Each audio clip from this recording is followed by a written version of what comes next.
حامدا ومصليا اما بعد فاعوذ باللہ من الشیطان الرجیم بسم اللہ الرحمن الرحیم اللہم علمنا ما ينفعنا وانفعنا بما علمتنا یا رب العالمین۔ سلسلہ تعارف صحابہ میں آپ سب کو خوش آمدید۔ ناظرین اکرام، آج ہم حضرت سعد بن ابی وقاص رضی اللہ تعالی عنہ کا تعارف پیش کریں گے۔ آپ رضی اللہ تعالی عنہم کا نام سعد ہے اور آپ کے والد صاحب کا نام مالک ہے اور کنیت ان کی ابی وقاص ہے۔ حضرت سعد کی اپنی کنیت ابو اسحاق ہے۔ آپ کو فارس الاسلام بھی کہا جاتا ہے اور آپ کی والدہ کا نام ہے حمنہ بنت سفیان بن امیہ بن عبد الشمس۔ آپ کا نسب نامہ مکمل یہ ہے: سعد بن مالک بن وہیب بن عبد مناف بن زہرہ بن کلاب بن مرہ بن کعب بن لوی القرشی الزہری ہے۔ آپ کا شمار عشرہ مبشرہ میں ہوتا ہے اور حضرت عمر رضی اللہ تعالی عنہ نے جب 6 رکنی کمیٹی بنائی تھی تو اس میں بھی آپ کا شامل تھا، جن کے بارے میں حضرت عمر رضی اللہ تعالی عنہ نے خود ہی کہا تھا کہ ان تمام سے اللہ اس کا رسول راضی ہے۔ آپ کا تعلق حضور نبی کریم صلی اللہ علیہ وسلم کی ننیال سے ہے، کیونکہ حضور نبی کریم صلی اللہ علیہ وسلم کی والدہ بی بی آمنہ کا جو تعلق ہے وہ قبیلہ زہرہ سے ہے، تو آپ کا تعلق بھی قبیلہ زہرہ سے ہے۔ اور حضور نبی کریم صلی اللہ علیہ وسلم کی والدہ بی بی آمنہ حضرت سعد بن ابی وقاص ان کے چچا زاد بھائی لگتے ہیں، تو اور حضور رسول اللہ صلی اللہ علیہ وسلم کے حضرت سعد ماموں زاد بھائی ہیں۔ یہی وجہ ہے کہ حضور نبی کریم صلی اللہ علیہ وسلم کو آپ رضی اللہ تعالی عنہ کو ماموں بھی کہا کرتے تھے۔ چنانچہ حدیث شریف جامع ترمذی کی حدیث نمبر 3752، حضرت جابر بن عبداللہ کہتے ہیں کہ اقبل سعد، کہ ایک مرتبہ حضرت سعد بن ابی وقاص رضی اللہ تعالی عنہ آئے، فقال نبی صلی اللہ علیہ وسلم ھذا خالی فلیرنی امرؤ خالہ، تو حضور نبی کریم صلی اللہ علیہ وسلم نے فرمایا کہ یہ میرے ماموں ہے، پس چاہیے کہ کوئی شخص، کوئی انسان، کوئی آدمی اپنا ماموں مجھے دکھائے، یا اپنے بطور فخریہ کہے کہ ان جیسا کوئی اپنا ماموں لے کر آ جائے۔ حضور نبی کریم صلی اللہ علیہ وسلم اس نسبت کی وجہ سے آپ کو ماموں کہا کرتے تھے۔ آپ سے تقریباً 270 روایات مروی ہے، آپ نے 270 حدیث جو ہے وہ روایت کی ہے، اور آپ سے روایت کرنے والے حضرت ابن عمر، حضرت عائشہ، حضرت ابن عباس، حضرت سائم بن یزید اور آپ کے بیٹے عامر، حضرت عامر، حضرت عمر، محمد، مصعب، ابراہیم، عائشہ، اس کے علاوہ باقی جو ہے وہ صحابی کے تابعی وغیرہ نے جو ہے وہ آپ سے حدیث جو ہے وہ روایت کی ہے۔ اسلام لانے میں آپ کا سابقون اولون میں شمار ہوتا ہے، تقریباً اسلام لانے میں آپ کا 7واں نمبر ہے، اور آپ رضی اللہ تعالی عنہ حضرت ابوبکر صدیق رضی اللہ تعالی عنہ کی دعوت اور تبلیغ سے اسلام لے کر آئے۔ صحیح بخاری میں حدیث موجود، حدیث نمبر 3757، چنانچہ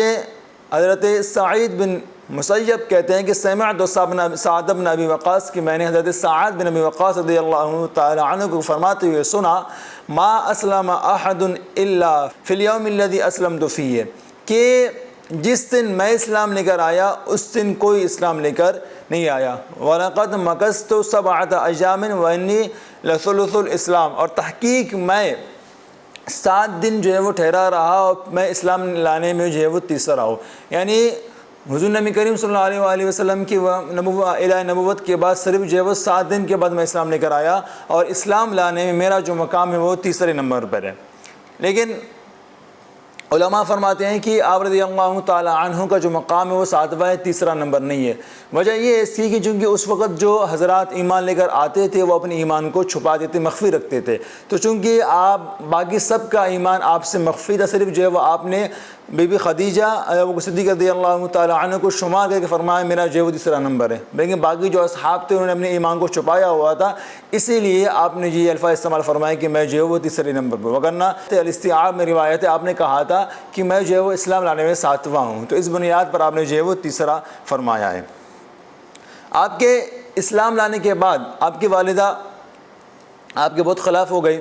اور یہاں تک کہ اس نے جو ہے وہ بھوک ہڑتال کر دیا اور یہ کہہ دیا جب تک تم کفر کی طرف نہیں لوٹو گے تب تک میں کھانا بھی نہیں کھاؤں گی۔ چنانچہ سیر اعلام النبلاء میں جلد نمبر 1 صفحہ نمبر 109 میں ہے کہ حضرت سعد خود ہی فرماتے ہیں کنت برًا بأمی، کہ میں اپنی والدہ کا بہت فرما بردار تھا، لیکن جب میں اسلام لے کر آیا تو قالت یا سعد، تو میری ماں نے کہا اے سعد ما هذا الدین الذی قد احدثت، یہ کون سا دین ہے جو تم نیا لے کر آ گئے ہو؟ لتدعن دینک هذا او لا آکل ولا اشرب حتی اموت، تم یہ اتنا دین چھوڑ دو یہاں تک کہ میں کچھ نہیں کھاؤں گی نہیں کچھ پیوں گی یہاں تک میں مر جاؤں، اگر تم اپنا دین نہیں چھوڑو گے۔ اور اگر یہ تم دین نہیں چھوڑو گے تو میں کچھ کھاؤں گی بھی نہیں اور نہ کچھ پیوں گی، تو کیا ہوگا؟ فتو عیر بی فیقال یا قاتل امی، تو میری وجہ سے لوگ تمہیں طعنہ دیں گے اور تمہیں کہیں گے جو ہے وہ اپنی ماں کا قاتل، تم اپنی ماں کے قاتل ہو، لہذا بہتر مناسب یہی ہے تم جو ہے وہ دین چھوڑ دو۔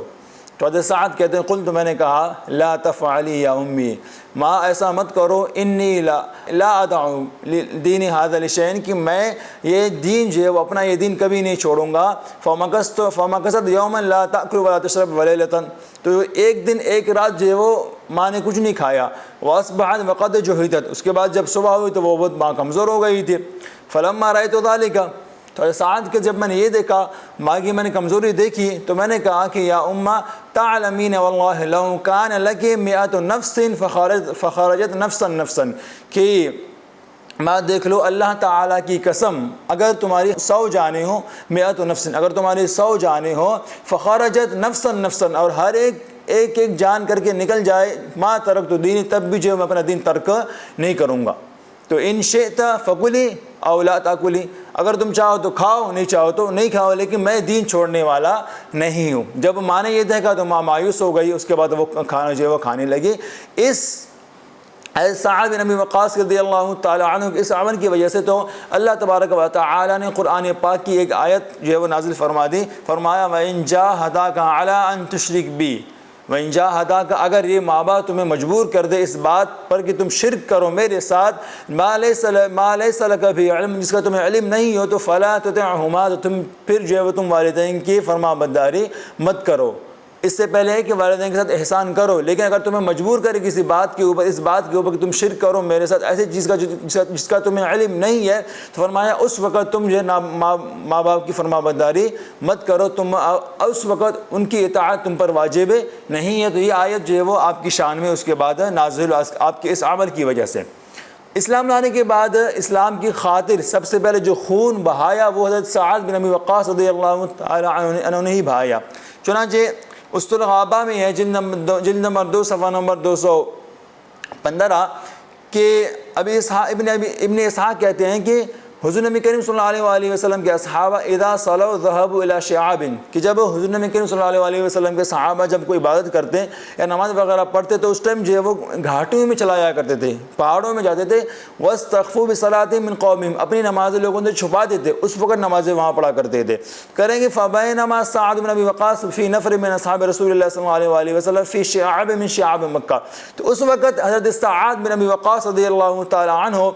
مکے کے گھاٹیوں میں سے کسی ایک گھاٹی میں موجود تھے، اچانک وہاں سے جو ہے مشرکین کی ایک جماعت جو ہے وہ گزری، انہوں نے کیا کر دیا فنا کروہم وعابوا علیہم دینہم حتی قاتلوہم، کہ ان کو طعن و تشریح کی ان کے بارے میں، ان کو برا بلا کہا، یہاں تک جو ہے وہ لڑنے پر بھی آ گئے، کچھ کو مارا بھی صحیح۔ تو اس کے بعد فضرب سعدا رجلا من المشرکین، کہ حضرت سعد بن ابی وقاص چونکہ اس ٹائم جو ہے وہ لوگ کمزور تھے، تلواریں ان کے پاس تھی نہیں، انہوں نے کیا کر دیا اونٹ کی ایک ہڈی اٹھا کے جو ہے وہ آگے مار دی، وہاں سے ایک مشرک کو لگی، اس مشرک کا جو ہے پورا سر پھٹ گیا۔ تو اسط الغابہ میں آتا ہے فکان اول دم احریق فی الاسلام، یہ پہلا خون تھا جو اسلام کی خاطر بہایا گیا، جس کو حضرت سعد بن ابی وقاص رضی اللہ تعالی عنہ نے بہایا۔ یوں ہی اسلام کی خاطر سب سے پہلے تیر اندازی کرنے والے میں بھی آپ کو شمار ہوتا ہے کہ تیر اندازی میں جو ہے وہ سب سے پہلے آپ نے جو ہے وہ تیر اندازی کی۔ چنانچہ صحیح بخاری کی حدیث پاک ہے، حدیث نمبر 3728،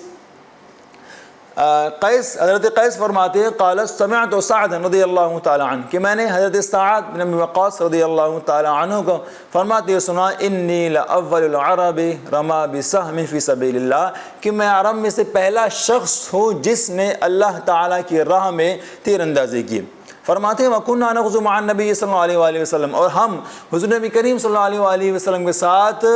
لڑا کرتے تھے، جہاد کیا کرتے تھے۔ مَا لَنَا طَعَامٌ إِلَّا وَرْقُ شَجَرٍ، اور ہمارے ایک کھانا نہیں تھا سوائے جو ہے وہ درختوں کے پتے کے،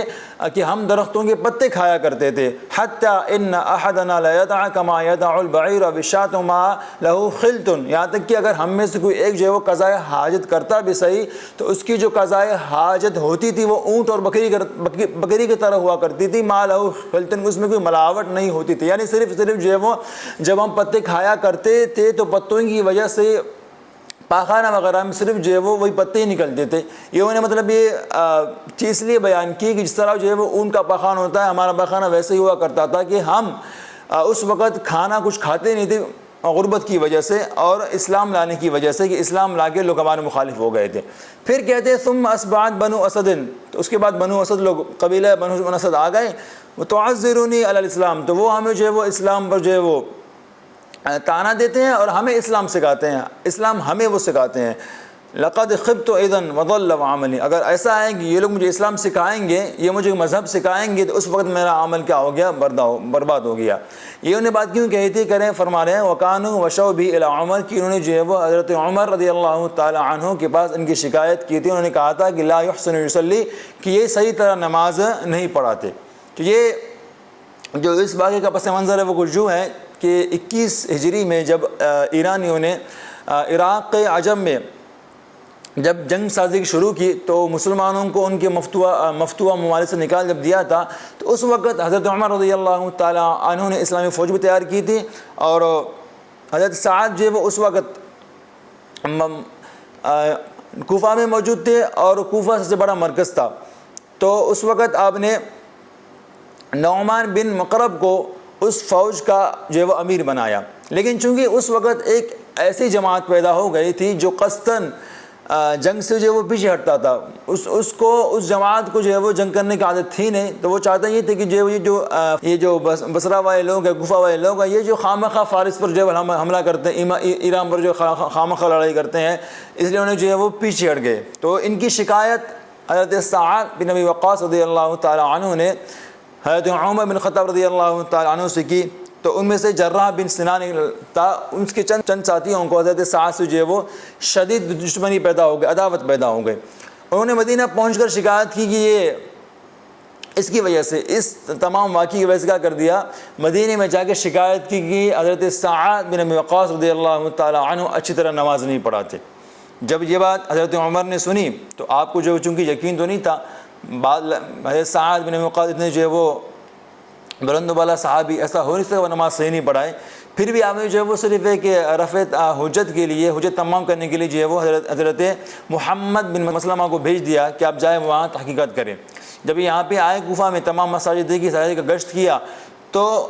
ان تمام نے یک زبان ہو کر سب نے یہی کہا کہ بھائی یہ جو بات کی وہ جھوٹی بات ہے، ایسی کوئی بات نہیں ہے، آپ جو ہے وہ نماز صحیح پڑھاتے ہیں۔ جب آپ نے تحقیقات کی تو محمد بن مسلمہ نے ان تمام دونوں فریقین کو جو ہے وہ لے کر حضرت عمر بن خطاب رضی اللہ تعالیٰ عنہ کی بارگاہ میں حاضر ہوئے۔ حضرت عمر نے دیکھتے ہی پوچھا، اے سعد کیا تم نمازیں کیسے پڑھاتے ہو کہ لوگ تمہاری شکایت کرتے ہیں؟ انہوں نے جواب دیا کہ میں پہلی 2 رکعتوں میں جو لمبی صورت پڑھتا ہوں، اور دونوں آخری جو رکعتیں ہیں ان میں جو ہے صرف سورہ فاتحہ پڑھتا ہوں۔ تو حضرت عمر نے کہا کہ بے شک تمہاری جو ہے وہ نسبت مجھے یہی گمانا ہے کہ تم جو ہے وہ یہی کرو گے۔ اب یہ الزام تھا، ایک جھوٹا الزام تھا، جب یہ بے بنیاد ثابت ہوا تو حضرت عمر نے پھر آپ کو پھر بھی جو ہے وہ کوفہ سے معزول کر دیا، اس وجہ سے نہیں کہ جو ہے وہ آپ نعوذ باللہ خیانت کرتے تھے، بلکہ چونکہ اس وقت ایک جماعت جو ہے وہ مخالفت پر قائم ہو گئی تھی، تو آپ نے جو ہے وہ ایک فتنے کو روکنے کے لیے آپ کو اس عہدے سے ہٹا دیا۔ غزوات میں سے تمام غزوات میں آپ شریک ہوئے، جنگ بدر ہو، جنگ احد ہو، جنگ خندق ہو، حدیبیہ وغیرہ ہو، تمام میں آپ نے شرکت کی، اور ہر ایک میں جو ہے آپ نے بہادری جو ہے وہ دکھا دی۔ جنگ احد میں جب ایک معرکہ پیش آیا تھا صحابہ کرام رضی اللہ تعالی عنہم اجمعین سے، تسامح کی بنیاد پر کچھ صحابہ جو ہے وہ پیچھے ہٹے تھے، جب اس وقت آپ جو ہے وہ ثابت قدم رہے، اور اس وقت جو ہے وہ آپ بہادری سے لڑے، اور اس وقت حضور نبی کریم صلی اللہ علیہ وآلہ وسلم نے جنگ احد میں آپ کے لیے ایسے جملے ارشاد فرمائے کہ جو شاید اب ہر امتی کی خواہش ہے کہ وہ جملے اس کو سننے کو ملے۔ چنانچہ صحیح بخاری حدیث پاک حدیث نمبر 4059۔ حضرت عبداللہ بن شطر روایت کرتے ہیں مولا علی کرم اللہ تعالیٰ وجہہ الکریم سے، مولا علی فرماتے ہیں کہ سمعت النبی صلی اللہ علیہ وآلہ وسلم جمع ابویہ لأحد الا سعد بن مالک، کہ میں نے نہیں دیکھا حضور نبی کریم صلی اللہ علیہ وآلہ وسلم نے اپنے ماں باپ کو جمع فرمایا کسی کے لیے سوائے جو سعد بن مالک کے۔ فرماتے فإنی سمعت یقول یوم احد، کہ میں نے سنا کہ احد کے دن حضور نبی کریم صلی اللہ علیہ وآلہ وسلم فرما رہے تھے یا سعد ارمی فداک و امی، فداک ابی و امی، اے سعد تیر اندازی کرو، تیر پھینکتے رہو، میرے ماں باپ تم پر قربان ہو۔ اس حدیث شریف میں جو مولا علی کرم اللہ تعالیٰ وجہ الکریم نے یہ فرمایا ہے کہ میں نے حضرت سعد بن ابی وقاص رضی اللہ تعالیٰ عنہ کے سوا کسی اور کے نہیں سنا کہ نہیں پانے یہ فرمایا ہو ارمی فداک ابی و امی، فداک ابی و امی۔ یہ اس لیے فرمایا ہے کہ جنگ احد کی بات تھی، کیونکہ اس کے بعد نبی پاک نے حضرت زبیر بن عوام رضی اللہ تعالیٰ عنہ کے لیے بھی یہ الفاظ ارشاد فرمائے، تو ممکن ہے آپ نے جو ہے وہ اس لیے یہ بات کہی ہو کہ یہ جنگ احد کی بات ہے، جنگ احد کی بات آپ نے یہ الفاظ استعمال فرمائے۔ اب اس طرح مجموع الزوائد میں بھی حدیث ہے، حدیث نمبر 14861 المعجم الکبیر میں ہے 315۔ حضرت عامر بن سعد اپنے والد سے روایت کرتے ہیں کہ حضور نبی کریم صلی اللہ علیہ وآلہ وسلم نے جمع لہ ابویہ کہ حضرت سعد بن ابی وقاص رضی اللہ تعالی عنہ کے لیے اپنے دونوں والدین کو جمع فرمایا۔ فرماتے ہیں کان رجل من المشرکین، کہ مشرکین میں سے ایک شخص نے جو ہے وہ مسلمانوں پر جو ہے وہ حملہ کر دیا، تو حضور نبی کریم صلی اللہ علیہ وآلہ وسلم نے فرمایا، حضرت سعد سے فرمایا ارمی فداک ابی و امی، کہ اے سعد تیر اندازی کرو، میرے باپ تم پر قربان۔ راوی کہتے ہیں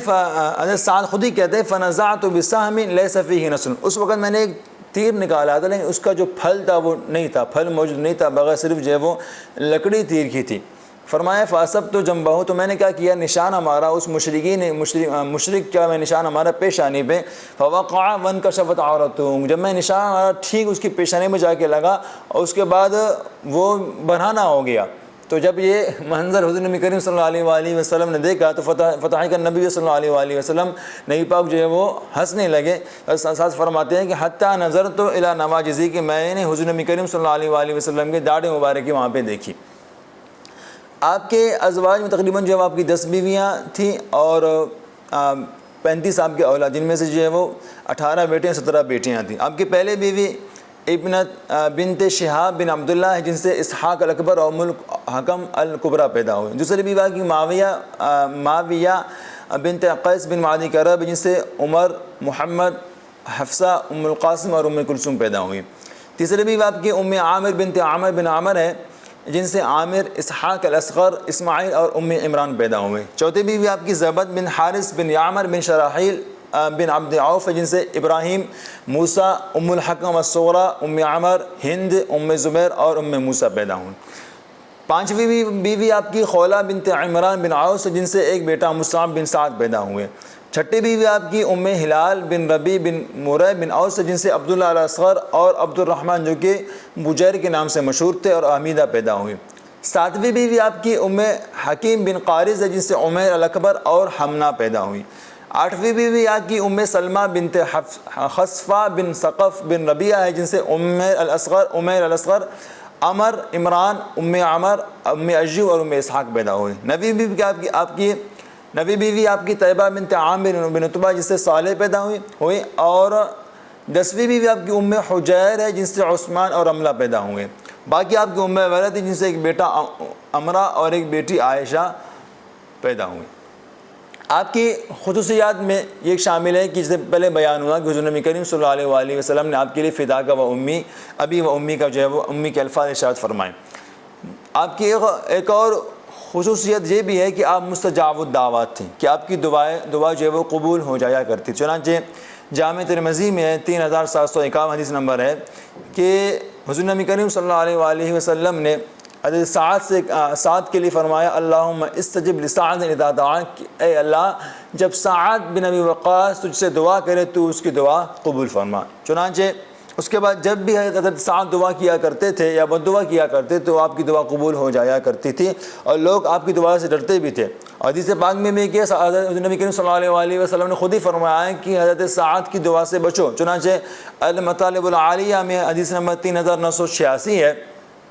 بی بی عائشہ فرماتی ہیں کہ حضور نبی کریم صلی اللہ علیہ وسلم نے فرمایا اتقوا دعوت سعد، کہ سعد کی دعا سے بچو۔ یہی وجہ ہے کہ مروان بن حکم جب آپ ایک مرتبہ دعا کرنے لگے تو وہ بھی ڈر کے مارے، جو آپ کی دعا سے ڈر گیا اس نے جو آپ کو دعا کرنے نہیں دیا۔ چنانچہ واقعہ ہے المستدرک میں حدیث نمبر 6123۔ حضرت سعید بن مسیب کہتے ہیں کنت جالسا مع سعد فجاء رجل، کہ ایک مرتبہ ہم بیٹھے ہوئے تھے حضرت سعد کے پاس تو ایک آدمی آیا، یقال له حارث بن برصہ وهو في السوق، جس کو حارث بن برصہ کہا جاتا تھا، اس شخص کا نام تھا، اور اس وقت حضرت سعد بازار میں موجود تھے۔ اس نے کہا کہ اس نے حضرت سعد سے کہا، اس آدمی نے، یا ابا اسحاق انی کنت آنفا عند مروان فسمعته، کہ میں اس ابھی جو ہے وہ مروان کے پاس تھا، اس کو میں نے سنا، وہ کہہ رہا تھا کہ ان هذا المال مالنا نعطيه من شئنا، یہ جو مال ہے یہ ہمارا اپنا مال ہے، جس کو ہم چاہے دے دیں، بیت المال کا جو مال تھا کہہ رہے وہ ہمارا اپنا مال، جس کو ہم چاہے وہ دے دیں۔ تو فرفع سعد یده، تو کہہ رہے ہیں کہ اس وقت حضرت سعد نے اپنا ہاتھ اٹھانے لگے، وقال، اور کہنے لگے افادعو، کیا میں دعا کروں؟ تو اس وقت مروان بن حکم سامنے موجود تھا۔ فوثب مروان، تو مروان جو ہے وہ اچھل پڑا، وہ والا سریری اپنے وہ تخت پر بیٹھا تھا وہاں سے اچھل پڑا۔ اس کے بعد جو ہے وہ اپنے ایسے ہاتھ باندھ لیا سعد کے سامنے، اس نے کہا کہ انشدک یا ابن اسحاق ان تدعو فانه مال اللہ، کہ میں تمہیں اللہ کی قسم دیتا ہوں کہ ابا اسحاق یا ابو اسحاق تم دعا مت کرو، بے شک یہ جو مال ہے وہ اللہ تعالیٰ کا ہی ہے۔ تو یہ حضور نبی کریم صلی اللہ علیہ وسلم کی دعا کی برکت تھی کہ جس کے بعد لوگ جو آپ کی دعا سے ہی ڈرتے تھے۔ چنانچہ آپ کی دعا کی قبول ہونے کے کئی سارے واقعات ہیں، ان میں سے ایک آپ کے سامنے میں رکھتا ہوں۔ مجموع الزوائد کی حدیث نمبر 14855، حضرت عامر بن سعد روایت کرتے ہیں کہ بینما سعد یمشی اذ مر برجل وهو یشتم علیجا وطلحہ والزبیر، کہ ایک مرتبہ حضرت سعد جا رہے تھے، ایک آدمی کے پاس سے گزرے، وہ مولا علی کرم اللہ تعالیٰ وجہہ الکریم حضرت طلحہ اور حضرت زبیر کو جو ہے وہ گالی دے رہا تھا، برا بلا کہہ رہا تھا۔ فقال سعد، حضرت سعد نے کہا تم ایسے لوگوں کو گالی دے رہے ہو جنہوں نے تم سے سبقت اختیار کی، جنہوں تم سے پہلے اسلام لے کر آئے، جن کا مقام مرتبہ اللہ تعالیٰ کی جہاں بلند و بالا ہے۔ آپ نے فرمایا واللہ لتکفن عن شتمہم او لادعون عز وجل علیک، یا تو تم اس سے باز آ جاؤ، گالی دینے سے باز آ جاؤ، یا پھر میں تمہارے خلاف اللہ تعالیٰ سے دعا کروں گا، تمہاری بد دعا کروں گا۔ اس نے کہا یخوفنی کانہ نبی، کہ یہ بندہ مجھے ڈرا ایسا رہا جیسے کہ نبی ہو، اس نے یہ تنزیہ الفاظ بولے۔ تو حضرت سعد نے کہا اللہم ان کان یشتم اقواما قد سبق لهم منک ما سبق فجعلہ اليوم نکالا، آپ نے یہ دعا کی اے اللہ یہ شخص ایسے لوگوں کو گالی دے رہا ہے جنہوں نے سبقت اختیار کی، تیرا بلند و بالا مرتبہ پایا، تو فجعلہ الیوم نکالا، تو آج کے دن اس شخص کو جو ہے وہ عبرت بنا دے۔ فجاءت بختیت، تو اس کے بعد ہی ایک بختی اونٹ جو ہے وہ آئی، فافرج الناس لہا، لوگوں نے جو ہے اس اونٹ کے لیے تمام جو راستہ چھوڑ دیا، فتخبطت، اس کے بعد اس نے جو ہے وہ اونٹ نے اس بندے کو رون دیا، فرأیت الناس یتبعون سعدا، اس کے بعد جو ہے وہ کہتے ہیں راوی کہتے ہیں میں لوگوں کو دیکھا، لوگ تمام جو ہے وہ دوڑتے ہوئے حضرت سعد کے پاس آئے اور کہنے لگے استجاب اللہ لک یا ابا اسحاق، کہ اے ابو اسحاق، کہ اللہ تبارک و تعالی نے آپ کی دعا قبول فرما دی۔ تو یوں نبی پاک کی دعا کی برکت سے آپ رضی اللہ تعالیٰ عنہ مستجاب الدعوات تھے کہ آپ کی دعا قبول ہو جایا کرتی تھی۔ اسی طرح اس کے علاوہ آپ کی خصوصیت ایک یہ بھی ہے کہ جنگ قادسیہ میں ایران کو فتح کرنے والے میں آپ کا شمار ہوتا ہے۔ حضرت عمر بن خطاب رضی اللہ تعالیٰ عنہ نے جب آپ کی وفات ہوئی تھی تو وفات کے آخری دنوں میں آپ نے وصیت کی تھی کہ اگر حضرت سعد بن ابی وقاص رضی اللہ تعالیٰ عنہ خلیفہ منتخب نہ ہوئے تو جو خلیفہ منتخب ہوگا اس کو چاہیے کہ وہ حضرت سعد بن ابی وقاص رضی اللہ تعالیٰ عنہ کی خدمات لے اور ان کا تجربے سے جو ہے وہ مدد حاصل کرے۔ چنانچہ یہ وجہ ہے کہ حضرت عثمان غنی رضی اللہ تعالیٰ عنہ نے اپنے دور میں حضرت سعد کو دوبارہ گورنر بنایا، چونکہ حضرت عمر نے پہلے فرمایا تھا کہ میں نے سعد کو معزول ان کی خیانت کی وجہ سے نہیں کیا، ان کی کمزوری کی وجہ سے نہیں کیا، بلکہ وہ جو میں نے پہلے معزول کیا تھا وہ صرف جو ہے وہ تمام حجت کے لیے کیا تھا۔ تو حضرت عثمان غنی رضی اللہ تعالیٰ عنہ کے زمانے میں آپ دوبارہ جو ہے وہ کوفہ کے گورنر بھی رہے، لیکن اس کے صرف 3 سال بعد دوبارہ آپ معزول ہو گئے۔ اس معزولی کے بعد آپ نے مکمل طور پر گوشہ نشینی اختیار کی اور لوگوں سے ملنا جلنا کم کر دیا تھا۔ اور عثمان غنی رضی اللہ تعالیٰ عنہ کی وفات کے بعد جو آگے مولا علی کرم اللہ تعالیٰ وجہ الکریم کے زمانے میں جو جنگیں ہوئی، جنگ صفین ہو گیا، جنگ جمل، جنگ نہروان وغیرہ، آپ ان تمام میں شامل نہیں ہوئے۔ آپ نے مکمل طور پر گوشہ نشینی اختیار کی۔ چنانچہ آپ کے بیٹے بھی جو ہے وہ آپ کو اس بارے میں کہا کرتے تھے کہ آپ جو ہے وہ باہر ہیں، آپ گوشہ نشینی میں ہر ٹائم کیوں ہیں؟ چنانچہ صحیح مسلم کی حدیث پاک ہے، حدیث نمبر 7432، عامر بن سعد بیان کرتے ہیں کہ حضرت سعد بن ابی وقاص رضی اللہ تعالی عنہ ایک مرتبہ فی ابلہ اپنے اونٹوں کے پاس تھے، اپنے جو ہے وہ بکریوں وغیرہ کے پاس تھے، فجاءہ ابنہ عمر، تو اس ٹائم ان کے بیٹے عمر وہاں پہ آئے۔ فلما رآہ سعد، جب سعد نے اپنے بیٹوں کو دیکھا تو آپ نے فرمایا اعوذ باللہ من شر ھذا الراکب، کہ اس سوار شخص کے شر سے میں پناہ مانگتا ہوں۔ یہ آپ نے جملے شاید اس لیے ارشاد فرمایا چونکہ آپ یہ جو آپ کے بیٹا تھا یہ آپ کو اس بات میں مجبور کیا کرتا تھا کہ آپ جو ہے وہ گوشہ نشینی کو چھوڑ کے اس طرف آ جائیں، لیکن آپ اس کی بات کو مانتے نہیں تھے، تو ممکن ہے اسی بنیاد پر آپ نے کہا ہو کہ اس کے شر سے میں پناہ مانگتا ہوں۔ چنانچہ آگے وہی بات ہی آ رہی ہے کہ جب وہ آئے تو فقال لہ